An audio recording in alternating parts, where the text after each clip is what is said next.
Kolam koi antara yang indoor dengan outdoor tentu saja ada perbedaan.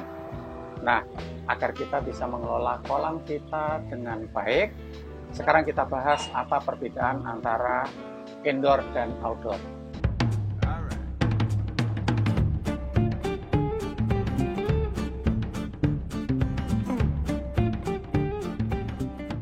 Paman dan Bibi, para pecinta dan peminat koi, nama saya Keko, saya adalah perancang kolam koi. Ya, banyak sih sebenarnya orang yang bertanya kolam itu kalau outdoor ada masalah atau tidak sih. Tidak ada masalah sama sekali, kolam Anda outdoor 100%. Secara total terbuka, oke-oke saja, tetapi memang ada beberapa aspek yang perlu kita pahami. Sekarang kita bahas satu persatu.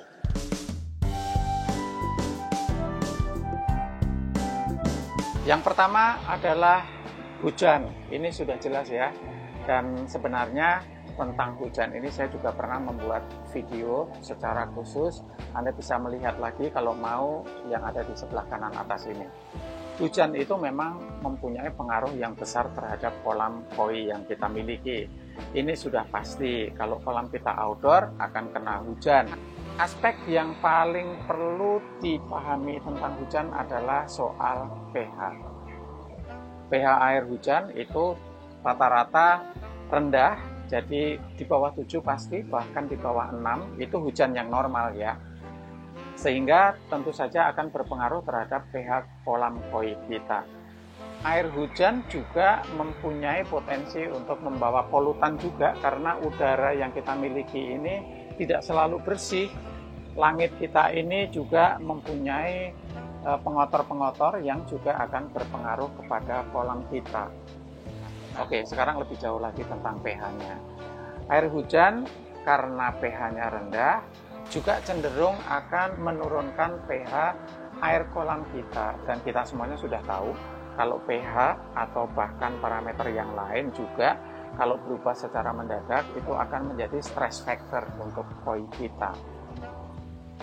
Kalaupun tidak membunuh secara langsung, paling tidak koi kita itu nggak nyaman gitu ya. Dan ketidaknyamanan kita semua tahu akan bisa menyebabkan mereka menjadi rentan terhadap penyakit.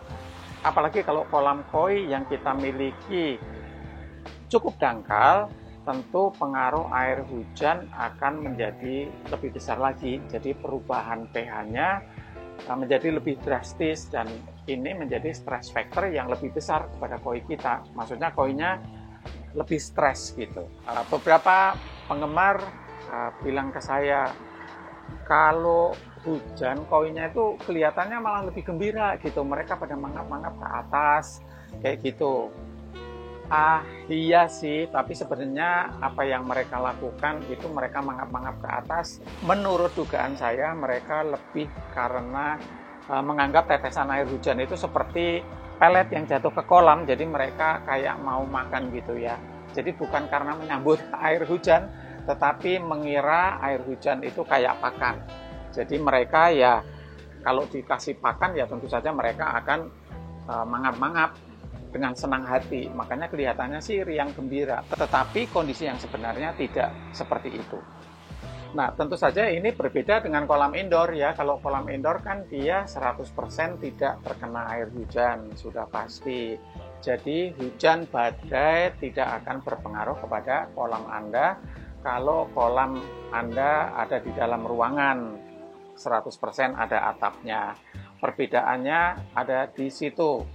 Sehingga kolam-kolam yang indoor itu ya memang lebih resilient, lebih tahan banting terhadap perubahan-perubahan cuaca.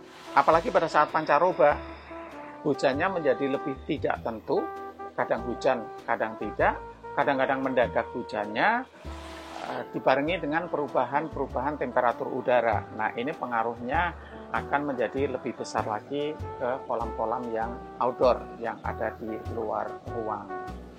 Air hujan tadi kita bicarakan kekurangan-kekurangannya ya. Tetapi sebenarnya air hujan ada satu juga keuntungannya. Karena air hujan itu TDS-nya rendah. kecuali kalau polutannya sudah sangat luar biasa ya, Anda di daerah industri, di dekat pabrik seperti itu, mungkin TDS-nya lumayan tinggi, tetapi setinggi-tingginya pasti TDS-nya rendah. Jadi keuntungannya ya kalau ada air hujan dia akan menurunkan TDS air kolam Anda. Ya, TDS adalah total dissolved solid atau padatan terlarut secara total di dalam air.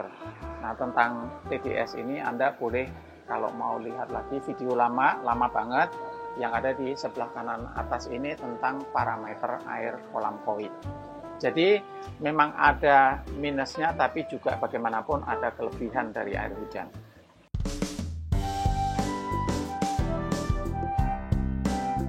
Yang kedua, perbedaan antara indoor dan outdoor adalah intensitas sinar matahari.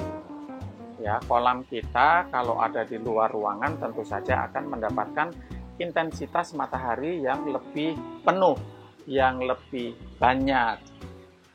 Kecuali kalau kolam indoor kita memang secara khusus didesain sebagai kolam koi dengan atap yang transparan sehingga sinar matahari tetap bisa menembus langsung masuk ke kolam kita. Nah, sinar matahari ini pengaruhnya apa? Yang pertama-tama tentu saja berpengaruh kepada kualitas warna koi kita. Kalau Anda mempunyai koi-koi yang hikari, koi yang metalik, ya, kalau sinar mataharinya kurang, kualitas metaliknya turun atau lebih kurang celing gitu ya, kurang bersinar metaliknya. Sebab memang hikari ini agar mencapai kualitas yang maksimal memerlukan intensitas sinar matahari yang penuh. Beni atau warna merah juga ditengarai sangat tergantung dengan intensitas sinar matahari. Kalau sinar mataharinya kurang, biasanya warna merahnya meredup, agak turun atau sering disebut ngedrop ya. Bahkan bisa hilang sama sekali kalau untuk kolam-kolam yang tidak dapat sinar matahari sama sekali.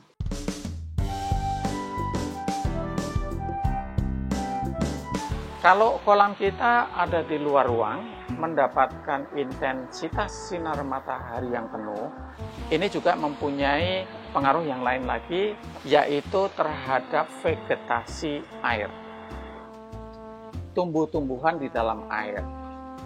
Terutama adalah algae. Ada dua macam, yaitu string algae dan planktonic algae atau yang membuat air menjadi hijau ya. Apa sih pengaruh vegetasi air terhadap ekosistem kolam kita? Kalau vegetasi air kita itu sensitif, padat sekali, tentu akan mempunyai pengaruh. Pada siang hari, vegetasi air itu melakukan fotosintesis, mereka melepaskan oksigen, ya, sehingga dissolved oxygen atau DO atau oksigen terlarut di kolam kita itu naik. Tetapi pada malam hari mereka melakukan respirasi, mereka bernapas. Sebaliknya mereka justru akan mengonsumsi oksigen yang ada di dalam air dan melepaskan karbon dioksida. Nah, ini menyebabkan terjadinya perbedaan kandungan oksigen antara siang dan malam. Untuk kolam-kolam yang di luar ruang, kolam yang banyak sekali lumut, baik lumut rambut atau lumut yang melayang yang menyebabkan air menjadi hijau, itu cenderung lebih mudah tumbuh, lebih banyak, sehingga perbedaan kandungan oksigen antara siang dan malam bisa berbeda. Ini juga mempunyai pengaruh terhadap koi yang kita pelihara tentu saja. Karena mereka lebih suka ekosistem yang stabil. Perbedaan oksigen terlarut di dalam kolam, ini sebenarnya ada rantai yang berikutnya nih. Ini juga akan berpengaruh kepada pH. Karena pada saat kandungan oksigennya tinggi, itu pH-nya akan cenderung naik. Sementara pada saat karbon dioksidanya tinggi, pH-nya akan turun. Jadi siang dan malam juga akan terjadi perbedaan pH. Perbedaan ini kalau cukup tinggi juga menjadi stress factor kepada koi yang kita miliki. Jadi untuk kolam yang outdoor, perbedaan kondisi ekosistem pada siang dan malam itu akan cukup berbeda. Kalau yang indoor, tentu saja perbedaannya menjadi lebih kecil. Selain ketiga perbedaan utama tadi, sebenarnya ada perbedaan lagi, tetapi ini minor lah ya.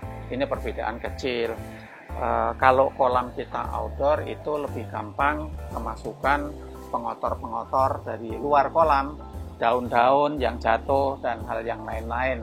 Ya, tetapi ini persoalan yang tidak terlalu signifikan sebenarnya untuk pengelolaan kolam karena kelihatan secara kasat mata. Jadi kalau memang kolam Anda berada di luar ruang, ya memang Anda harus paham bahwa daun-daun dan pengotor lain lebih mudah untuk masuk ke dalam kolam. Itu saja.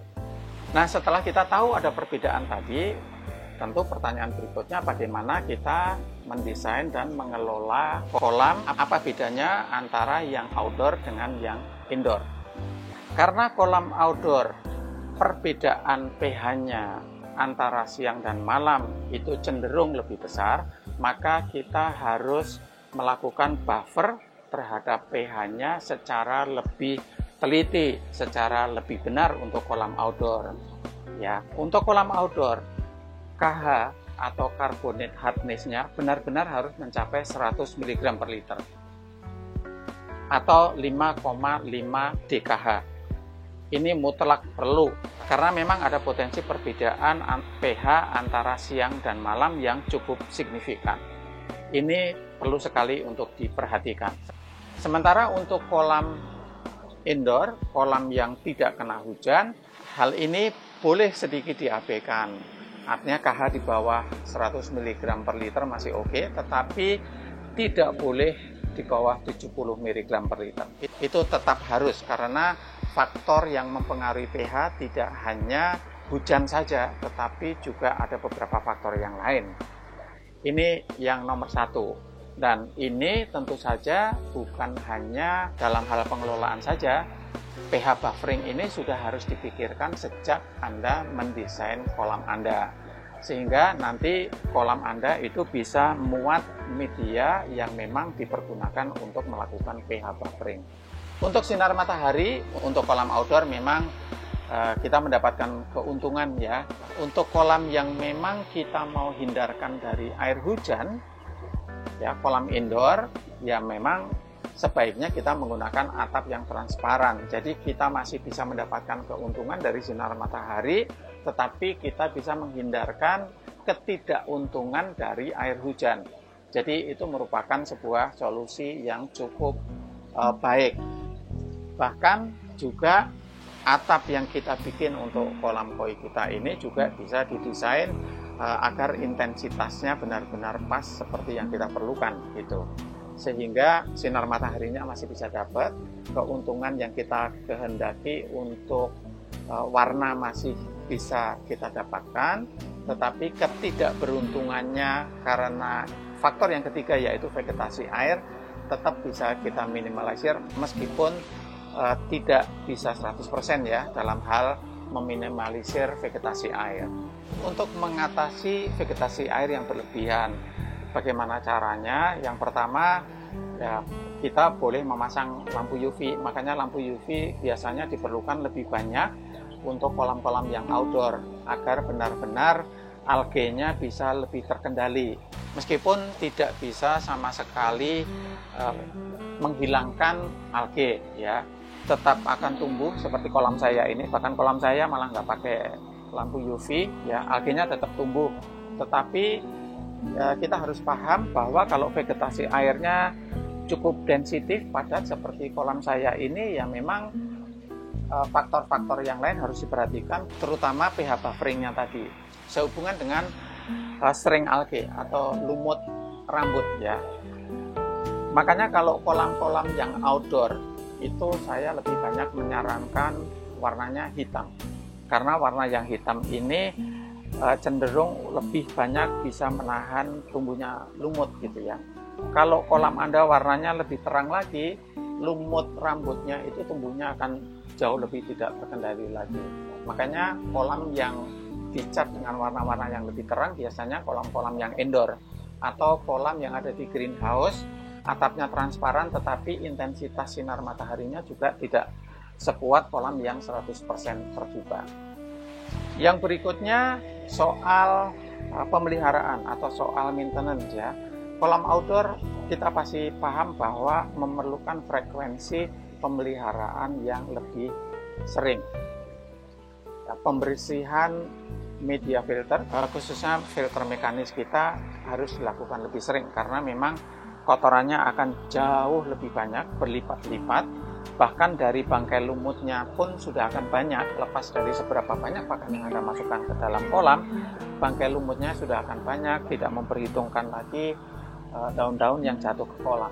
Jadi frekuensi pemeliharaannya bisa 2 kali lipat kalau dari pengalaman saya dibandingkan kalau kolam yang indoor. Sehubungan dengan perbedaan oksigen terlarut yang bisa cukup besar antara siang dan malam untuk kolam yang di outdoor, maka saya selalu menyarankan kolam outdoor itu aerasinya memang harus lebih diperhatikan. Usahakan oksigen terlarutnya mendekati titik saturasi. Nah, kalau saya bicara tentang titik saturasi ini berarti memang untuk satu kolam dengan kolam yang lainnya bisa berbeda-beda tergantung kepada temperatur air di kolam tersebut. Video ini dipersembahkan oleh Koi Anesthesia. Sebelum pakai anestesia, pakai Dettol, pakai bius karena ya setelah tahu ada anestesia itu sih benar-benar di luar perkiraan saya lah. Ikannya pingsan tapi tetap sirip itu ngembang sempurna, posenya bagus banget. Koi Anesthesia, cepat tidur, cepat bangun. Ya, jadi begitulah perbedaan antara kolam yang di luar ruang, outdoor, dan kolam di dalam ruang, kolam indoor. Ya, ada beberapa hal yang berbeda, kita perlu memahaminya. Jadi kita perlu membedakan kolam yang ada di luar ruang dan di dalam ruang, sejak dari desain, kemudian penentuan media filternya, sampai kepada pemeliharaannya. Nah, semoga informasi yang kita bahas tadi bermanfaat untuk Anda para pecinta dan peminat koi. Dan agar teman-teman Anda juga bisa belajar, silahkan di-share. Paman dan Bibi, para pecinta dan peminat koi, saya Keko, terima kasih banyak. Semoga koi-koi kita berbahagia. Ciao.